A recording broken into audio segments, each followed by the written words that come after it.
नमस्कार दोस्तों, स्वागत है आपका हिंदी नॉलेज शो में। तो दोस्तों, ये बात आप लोग क्या पूरी दुनिया जानती है कि ऐतिहासिक तौर पर रूस हमारा एक फ्रेंडली कंट्री रहा है। दोनों देशों के संबंध हमेशा से ही अच्छे रहे हैं। लेकिन एक बात जो लोग नहीं जानते वो ये कि दोनों देशों का व्यापार हमेशा से ही लगभग ना के बराबर रहा है। दोनों देशों ने कभी व्यापार के बारे में सोचा ही नहीं है। और इससे भी हैरानी की बात यह है कि दोनों देशों के बीच में जो थोड़ा बहुत व्यापार होता भी है ना, उसमें भारत को ही जबरदस्त नुकसान झेलने को मिलता है। इसी साल का आप उदाहरण ले लीजिए। इस साल भारत और रूस के बीच में इतिहास में सबसे ज्यादा व्यापार हुआ है। अप्रैल से लेकर अगर आप अगस्त के महीने तक का डाटा निकालेंगे तो दोनों देशों ने 18 बिलियन डॉलर का व्यापार कर दिया है और ये आज तक के इतिहास में सबसे ज्यादा है। लेकिन इस 18 बिलियन में से भारत ने 17 बिलियन का इंपोर्ट किया है और रूस को हमने सिर्फ 1 बिलियन का एक्सपोर्ट किया है। बल्कि अगर मैं आपको सही आंकड़ा बताऊं तो 992 मिलियन है, यानी कि 1 बिलियन का भी हम एक्सपोर्ट नहीं कर पाए हैं रूस को। और भारत को इस व्यापार में लगभग 16 बिलियन डॉलर से भी ज्यादा का घाटा हुआ है। हालांकि आप में से कई लोग सवाल उठा सकते हैं कि इस साल तो हमें घाटा इसलिए हुआ होगा क्योंकि हमने रूस से बहुत सारा तेल खरीदा है। तो आप निश्चिंत रहिए, हमें रूस के साथ हर साल व्यापार में जबरदस्त घाटा झेलने को मिलता है। क्योंकि इस बार तो तेल हो गया, इससे पहले हथियार हुआ करते थे। हम हथियार खरीदते थे और बदले में रूस में कुछ एक्सपोर्ट नहीं कर पाते थे। और ये बात रूस के लिए भी चिंताजनक थी क्योंकि रूस का जो कट्टर दुश्मन है अमेरिका, उसने पिछले साल भारत के साथ रिकॉर्ड व्यापार किया था लगभग 113 बिलियन डॉलर का। और सबसे खास बात यह थी कि इस 113 बिलियन में से हमने अमेरिका को 70 बिलियन डॉलर का सामान बेचा था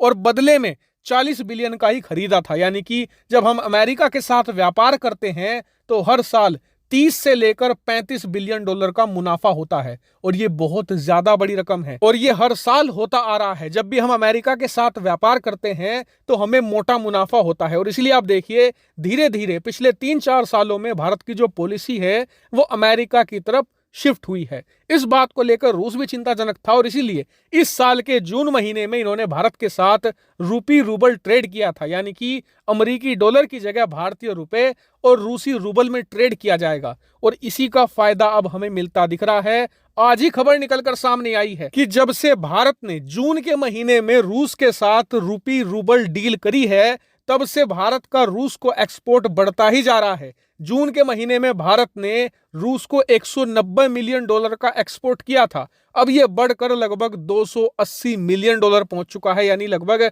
भारतीय रुपए में 2400 करोड़ रुपए। और यह सिर्फ एक महीने का आंकड़ा है। और बात सिर्फ यहीं तक सीमित नहीं है। जो FIEO है उसने ये अनुमान जताया है कि भारत और रूस के बीच में अब लॉजिस्टिक के सारे इशू सोल्व हो चुके हैं।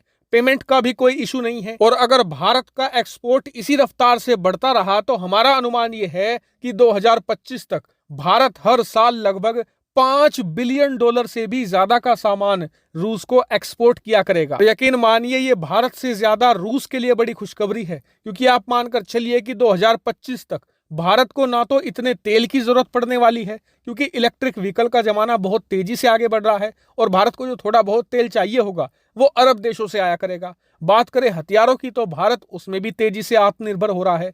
इसीलिए अगर रूस को भारत के साथ अच्छे संबंध बनाए रखने हैं और भारत को पूरी तरीके से अमेरिका के पाले में जाने से रोकना है तो भारत के साथ तेजी से व्यापार बढ़ाना होगा और साथ ही भारत के सामने अपनी वैल्यू भी साबित करनी होगी। क्योंकि अंतर्राष्ट्रीय राजनीति में चाहे आपको अच्छा लगे या बुरा लगे, कोई देश किसी के लिए रेलेवेंट तभी रहता है जब तक वो उसके लिए वैल्यूबल है। और आपको बता दूं कि 2025 तक भारत अमेरिका का टारगेट ये है कि टोटल व्यापार 400 बिलियन डॉलर को पार कर जाना चाहिए। और ये कितना ज्यादा है, उदाहरण के लिए इतना समझ लीजिए कि रूस की टोटल GDP का लगभग आधा इतना व्यापार करेंगे भारत अमेरिका। और इसमें हर साल भारत को लगभग 100 बिलियन डॉलर से भी ज्यादा का प्रॉफिट होगा। वहीं दूसरी तरफ होगा रूस, जिससे ना हम हथियार खरीद रहे होंगे ना ही तेल खरीद रहे होंगे। और अगर व्यापार भी ना हुआ तो आप खुद समझ लीजिए कि भारत किस तरफ झुकाव रखेगा। और हाँ, आप में से कई लोगों का रूस के प्रति इमोशनल झुकाव हो सकता है, लेकिन एक बात समझ लीजिए